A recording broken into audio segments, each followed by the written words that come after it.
For evaluating our trailer, we believe it is important to show how we proficiently understand the forms and conventions used in production.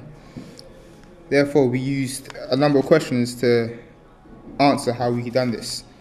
For example, the first question is how we planned and researched. Well, before we even began to start the plot of our trailer, we researched individually different horror films, trailers, and also the process to understand the conventions. We found that horror genre has noticeable conventions which we can consider to use in our product and revolve around our plot. As a group and individuals, we looked at a number of different trailers such as the horror trailer, Orphan, and Halloween. We noticed that there are noticeable conventions in both of these trailers that are made to be noticed. For example, in the horror trailer Orphan, they used a young girl who can fit the main role of the villain. She has pale skin tone, complexion with a foreign accent in an American film. The film also uses common conventions used in film trailers, such as the brand logo or the intertitles of the institutions of the company which owns and produces the film. The film also uses intertitles which are often used in many different horror films. The film also uses a crescendo shot to build up tension in the trailer, which pulls the viewers in and taking them away from their current environment. The film trailer of Halloween, the remake, uses voiceovers to not only tell the audience the information of the film, but also to set the tone of the film. The voice of the narrator has a deep-toned voice, which sets a dark, mysterious mood to the trailer, and also at the end of the trailer, you can clearly hear a strong heartbeat pound in the background, which then fades out to an iconic Halloween theme song. This helps in not just getting the audience with full attention, but also helps establish the brand of Halloween. We found that the narrative theories also are very important to the films and trailers. Often in horror, the film narrative theory from Todorov to Vladimir Prop, Claude Levi-Strauss are used. We found that Todorov's theory suggests that many stories have an important balance of equilibrium to help convey the story. To balance the story will often begin with an equilibrium, then disruption, and then the recognition of the disruption, and then actions to set the disruption straight, and then finishing off with a new balance of equilibrium. Vladimir Prop's researched on over 100 different Russian folk tales. I noticed that there are often 8 different characters and 31 narrative functions. The main 8 roles are the villain, first the villain, number 2 the hero, number 3 the donor, who provides an object with sort of special property, then number 4 the helper who aids the hero, then number 5 the princess, or prize, which is the villain's main object of the schemes and the hero's reward, and then number 6 her father, who offers the reward to the hero, then number 7 the dispatcher, who sends the hero on his way for his mission, and then number 8 the false hero.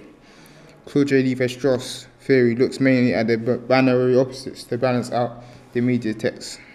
For example, in science fiction films, it would be an Earth and space, good against evil, humans against aliens, past and present, normal and strange, and the known and unknown. In horror films, it will generally be the same, good and evil, natural against the supernatural, humans and monsters, and the unknown and known, to show the binary opposites. In horror films, you will not only clearly see all these components, but some will be used to strongly enhance the text. We notice that although films follow an important balance of equilibrium, the trailers will often show mainly disruption. This presents itself as a problem which the target audience will be interested in seeing how it is solved. Another question we used was what we found in horror general conventions.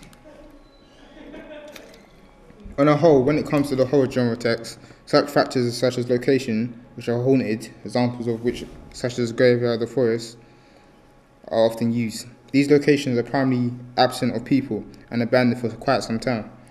Also, the season can help impact of the story. For example, the film 30 Days is a vampire horror film with an isolated location of Alaska. The isolation signifies how there's no help for miles, and the cold weather would be another element to fight against for the victims.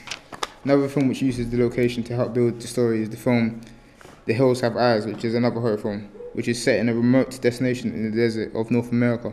Much like the film 30 Days, the victims are isolated from others and also have to fight against the elements of the scorching weather alongside the monster beast that is trying to kill them. We also found that lighting is very important to the genre. Silhouettes and shadows play important roles in the horror genre as they bring mysteriousness to the product. Fire also plays a part in the horror genre as a symbol of fear and also uncontrolled power. The edits in both the trailers or films are often very fast-paced to get the heart pace of those viewing and the text, but also slow pace to raise the tension before the fast-paced edits. Symbols and iconography are important when it comes to horror and are often very strong, if not the main factor to the story. For example, the horror film The Ring is based on an object that leads to the death of those who view it. Common factors that are often iconic components in a horror film, such as religion, hidden faces, mirrors, devils and occult objects, and isolation. Also, the colour black and red is often used in this horror genre. Another question that we looked at to evaluate our product is how our product follows, challenges, or develops the horror genre. For the answer that often horror films are aimed at white middle-class males audience from the ages of 15 to 18 and above. Therefore, the main characters will mirror the target audience and the star white males from a young age. Our film trailer stars a predominantly black cast developing the genre through challenging the conventions of race in horror films. Usually, black youths in British films are typecasted into urban gangster movies, such as adulthood, kidulthood, and bullet boy. We aim to cross over and grab the attention of both markets by marketing an urban horror. We both follow and challenge the conventions of horror genres in terms of sound and music. We didn't use diegetic sounds or narration that you often see in other horror trailers. We also found in our research that often heavy metal and rock songs are often used. We both followed and challenged that convention. We used a song by musicians Major Lazer called Pon the Floor, which is actually a dancehall / electro house music. Again, perfectly fitting our target audience of black and white urban youths. The end song to close the trailer was a song by the American rock band Nirvana, which is also a grunge style fit in the horror movie demographic. Both these songs are very different but have similar components as they are heavy in sound and also rebellious. We believe that binary opposites of both of these songs can help emphasize on the trailer, but also the target audience can relate to it as it's popular music to the audience, which they will often listen to.